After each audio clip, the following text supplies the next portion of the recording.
అందరికీ praise lord. దేవుని యొక్క మహాకృప ద్వారా దేవుని యొక్క నామాన్ని బట్టి సంతోషిస్తూ మీ అందరికీ శుభాభివందనాలు తెలియపరుస్తూ ఉన్నాను. ప్రియులారా, విషయాన్ని మీకు చెప్పాలని ఆశపడుతూ ఉన్నాను. 25/7/2026 సంవత్సరం అనగా మరి శనివారం అనగా నిన్నటి దినం. ఈ సమయం అయిపోయింది కాబట్టి నిన్నటి దినం అని తెలియపరుస్తున్నాను.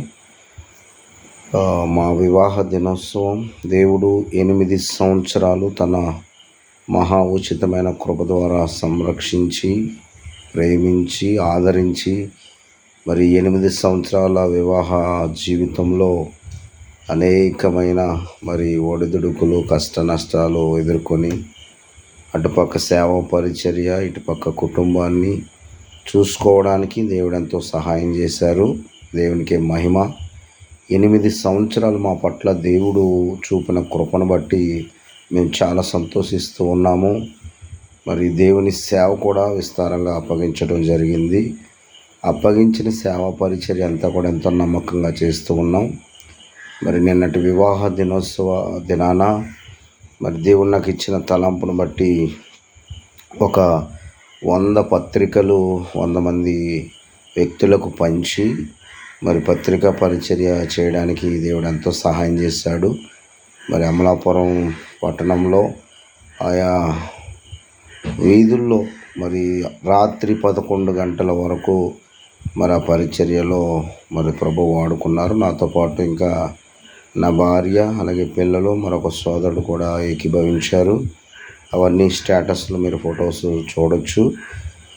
ప్రియులారా, ఈ విషయం ఎందుకు తెలియపరుస్తున్నానంటే, దేవుడు ఈ భూమి మీద ఆయుష్ను, ఆరోగ్యాన్ని లేదా సంవత్సరాది మొదలుకున్న సంవత్సరాంతం వరకు తన దయా కిరీటం ధరింపచేస్తూ ఉన్నప్పుడు మన అల్లరితో కూడిన ఆటపాటల వైపు వెళ్ళడం కాదు, కానీ విందు వినోదాలు ఇంకా ఏవేవో చేసుకునే సందర్భాలు ఇప్పుడు అంత సమయం లేదు. కాబట్టి డైరెక్ట్గా దేవుని జీవితంలో ఏ మేలు చేసినా ఆ మేలుని బట్టి దేవునికి కృతజ్ఞతాస్తుతులు చెల్లించడానికి ఆయన పని మాత్రమే చేయాలి.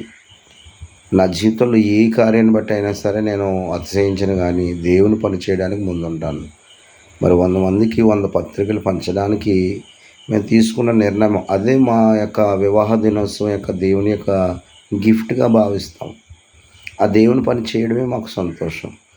అలాగ చేసిన మమ్మల్ని బట్టి మరి దేవుడు ఎంతో సంతోషిస్తాడు అనుకుంటున్నాను. ఎందుకంటే సువార్త చేయువారు పాదములు ఎంతో సుందరములని దేవుని వాక్యంలో రాస్తున్నాయి. సువార్త అనగా ఒక నశించుచు ఉన్న ఆత్మను రక్షించాలి. మనం ఈ కడవరి దినాల్లో ప్రతి ఒక్క క్రైస్తవుని పని అదే.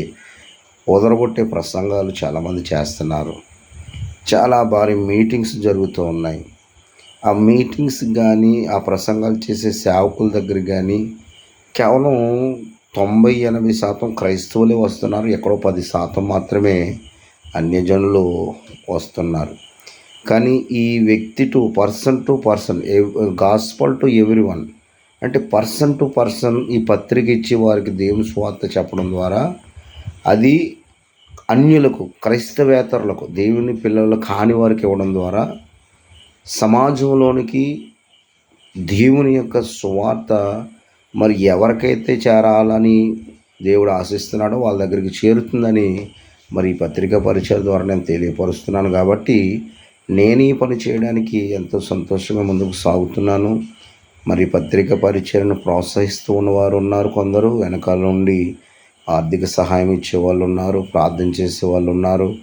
మరి పత్రికా పరిచయ కొరకు భారం కలిగి ప్రార్థన చేస్తూ ఉన్న మీ అందరికీ నా ప్రత్యేకమైన వందనాలు తెలియపరుస్తూ ఉన్నాను. ఆర్థిక సహాయం చేస్తూ ఉన్న వారికి కూడా నా ప్రత్యేకమైన వందనాలు తెలియపరుస్తూ, మరి నా జీవితంలో దేవుడు నాకు ఇచ్చిన ఈ ఆయుష్, ఆరోగ్యాన్ని బట్టి 8 సంవత్సరాల వివాహ సమయాలను బట్టి, వివాహ బంధాన్ని బట్టి సంతోషిస్తూ ఈ 9వ సంవత్సరంలో కూడా నేను, నా భార్య, బిడ్డలందరూ కలిసి దేవుని సువార్త సేవ పరిచర్లో బహుబలంగా వాడబడాలని మీ అనుదిన ప్రార్థనలో జ్ఞాపకం చేసుకోండి.